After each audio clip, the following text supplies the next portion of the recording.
This video contains news and analysis related to a recent terror attack in Kashmir.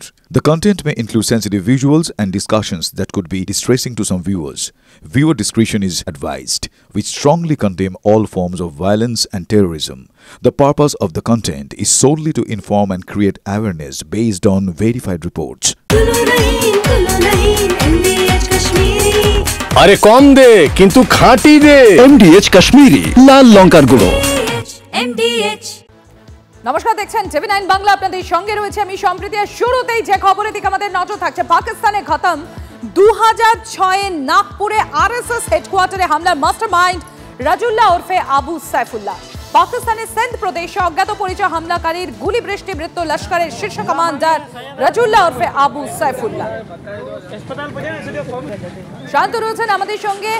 শান্ত, এই যে রাজুল্লাহ ওরফে আবু সাইফুল্লাহ নিকেশ, এটা ভারতের জন্য কত বড় জয়, যদিও এর মধ্যে ভারতের কোনো হাত নেই? একদমই। দেখো, এই আবু সাইফুল্লাহ ওরফে রাজুল্লাহ এর নিকেশ হওয়াকে যখনই খবর ভারতে আসে, স্বাভাবিকভাবে ভারতীয় প্রতিরক্ষা মন্ত্রক এবং ভারতীয় যে প্রশাসন রয়েছে, কেন্দ্রীয় সরকার রয়েছে, তাদের কাছে যথেষ্টই স্বস্তির কারণ এই লস্করের কমান্ডার, যার বিরুদ্ধে কিন্তু একাধিক সন্ত্রাসবাদী কার্যকলাপের অভিযোগ রয়েছে এবং এই কাজে তিনি মূল যে অভিযুক্ত ছিল তার নিঃসন্দেহে বলা যায়। 2006 সালে আরএসএসের মূল সদর দপ্তর, এছাড়াও সিআরপিএফের ক্যাম্প সহ একাধিক জায়গায় সন্ত্রাসবাদী হামলার অভিযুক্ত মূল পান্ডা ছিল এই যে রাজুল্লাহ বা আবু সাইফুল্লাহ।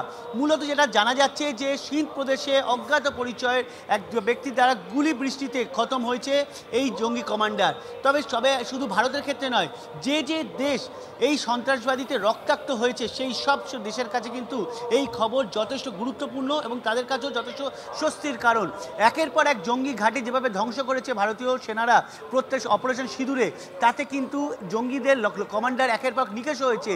তারপরে বাড়তি পাওনা হিসাবে এই লস্কর কমান্ডারের নিকেশ হওয়া, স্বাভাবিকভাবে পাকিস্তানের যে একের পর এক মেরুদণ্ড ভাঙছে তা কিন্তু পাকিস্তানের আবারও এই ঘটনা দ্বারাই প্রমাণিত হয়ে গেল। মূলত পাক প্রশাসন একটা বিষয়ে বুঝতে উঠতে পারছে না যে কারা ঘটাচ্ছে এই ঘটনা। এর পেছনে কি বালুচিস্তানের বিদ্রোহীরা রয়েছে, নাকি রয়েছে পাক তালিবান? কারা মূলত এই ঘটনার পেছনে রয়েছে তা কিন্তু এখনও তারা তদন্ত করে বের করে উঠতে পারেনি। তবে ভারতের কাছে যথেষ্ট স্বস্তির কারণ ভারতের একাধিক নাশকতামূলক কার্যকলাপে এই কমান্ডারের হাত ছিল। শুধু তাই নয়, আগামী দিনও যে এই কমান্ডার ভারতে কোনো নাশকতামূলক কার্যকলাপ চালাতো না, তাও কিন্তু কেউ গ্যারান্টি বা নিশ্চয়তা থেকে বলতে পারছে না। এই অবস্থায় দাঁড়িয়ে সিন্ধ প্রদেশে যে ঘটনা ঘটেছে পাক প্রশাসনের কাছে অস্বস্তির কারণ, কিন্তু ভারতের কাছে যথেষ্ট স্বস্তির কারণ। আর ভারত থেকে প্রতিরক্ষা মন্ত্রকের কর্তারা মনে করছেন যে এভাবে লস্কর কমান্ডারের একের পর এক নিকেশ হওয়ায় ভারতের সন্ত্রাসবাদী কার্যকলাপ অনেকটাই কমবে এবং ভারত যেভাবে নিজেদের সুরক্ষা বলয় তৈরি করে রেখেছে তাতে ভারতে অন্তত এখন সন্ত্রাসবাদী কার্যকলাপ হতে পারবে না, সেই জায়গায় নেই জঙ্গি সংগঠনগুলি। দেখুন, ভারতকে তো ভারত যা করার অপারেশন সিন্দুরে করে দিয়েছে। ওদের জঙ্গি ঘাঁটি, যেটা নাশকতার ছক যেখান থেকে হয়, যেখান থেকে জঙ্গির চাষ হয়, সেটা কেটে শেষ করে দিয়েছে। সেই জায়গা থেকে আমরা দেখতে পারলাম এখন যারা 2006 এই জঙ্গি, শোনা যাচ্ছে? হ্যাঁ, শুনতে পাচ্ছি কর্নেল, বলুন।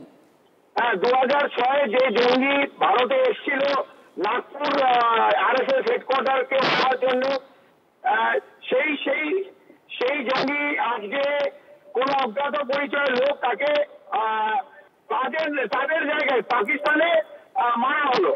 এর থেকে ওদের আনন্দ দিন কিছু হবে না। আমার মনে হয় এই যারা নাশকতার ছক করে, যারা জঙ্গি সংগঠন থাকে, এইরকম তাদের আস্তে আস্তে নিধন হবে।